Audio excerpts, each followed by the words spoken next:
Today, we're going to talk about one of the most tragic, interesting, and why not, terrifying characters in Poppy Playtime Chapter 4.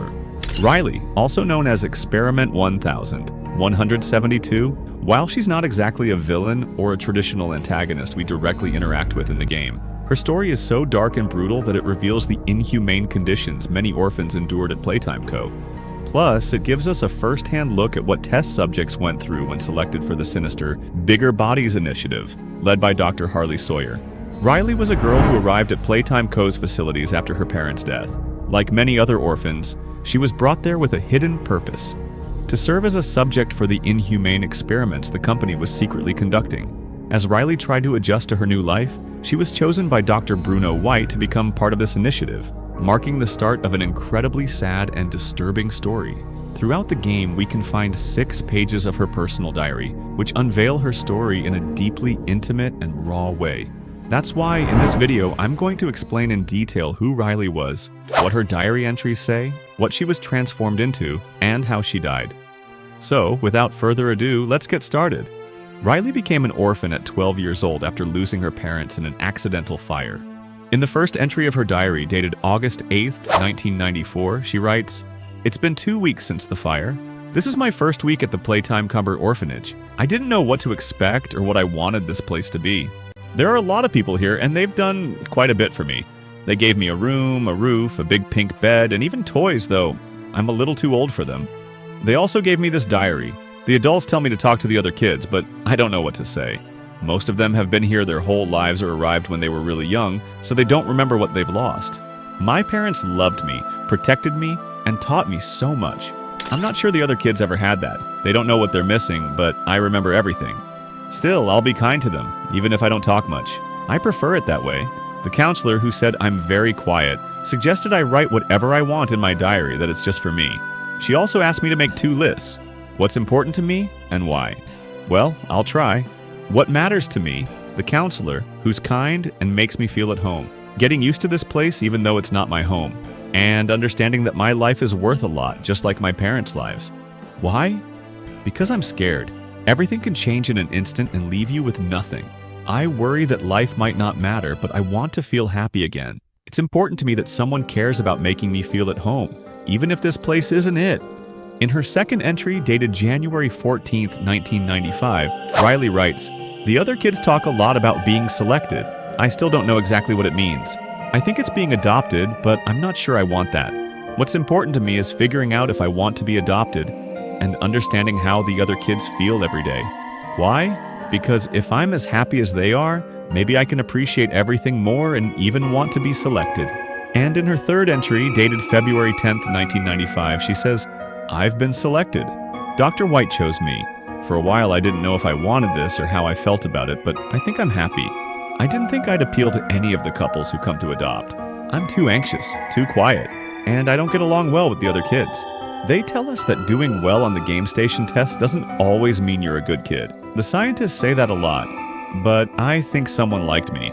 I asked if I could take my diary after being selected, and they said yes, but I had to write this before leaving. I haven't felt this happy since before the accident, when my parents were still alive." The lists the counselor asked me to make have helped me a lot these past months. Now I have more things than before. What's important to me?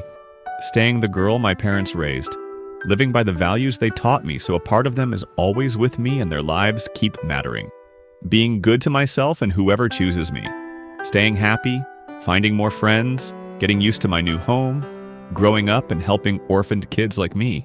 I want to start an orphanage when I'm older, like Elliot Ludwig did, and fill it with toys and good people. The fourth entry has no date because Riley no longer knew what day it was. She writes, "This isn't what I thought.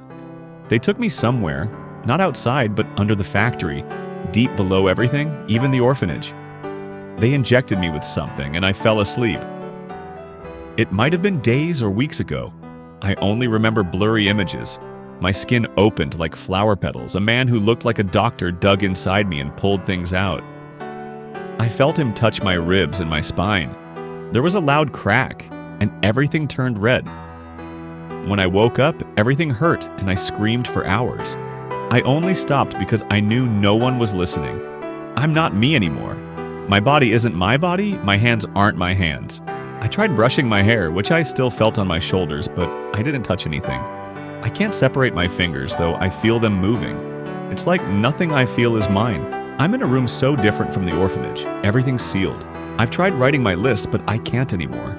The pen's fallen from my hands 3 times. Why did I survive the fire if this is what happened to me? What does this all mean? This can't be it. What's important to me? Waking up from this nightmare, getting out of here, and being myself again. Why? Because I was starting to enjoy life again? I was a little happy, and none of this should be real.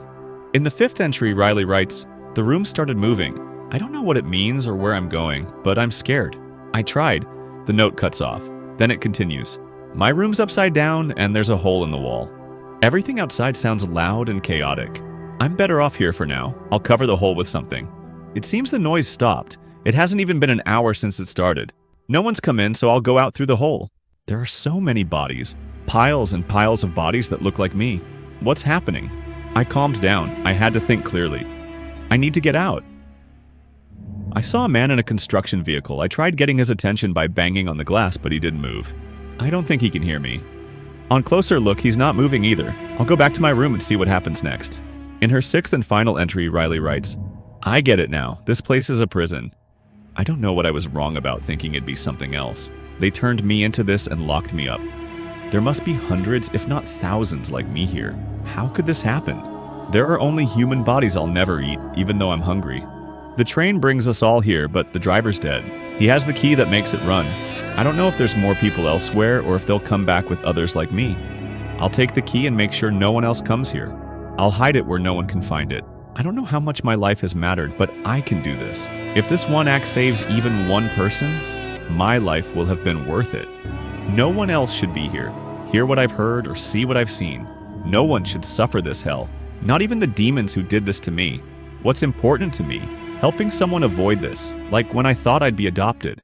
Making my life matter and helping at least one person. Why? Because I want to know that wherever I go next, hopefully with my parents, I fulfilled a purpose and made someone's life better, even if this place took everything from me.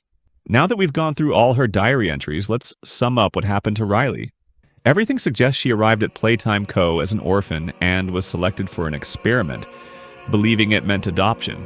The orphanage staff seemed genuinely kind and cared for the kids, unaware of the horrors happening below the factory where doctors and scientists turned children into living toys. After her transformation, Riley was left alone because on August 8th, 1995, the Hour of Joy took place.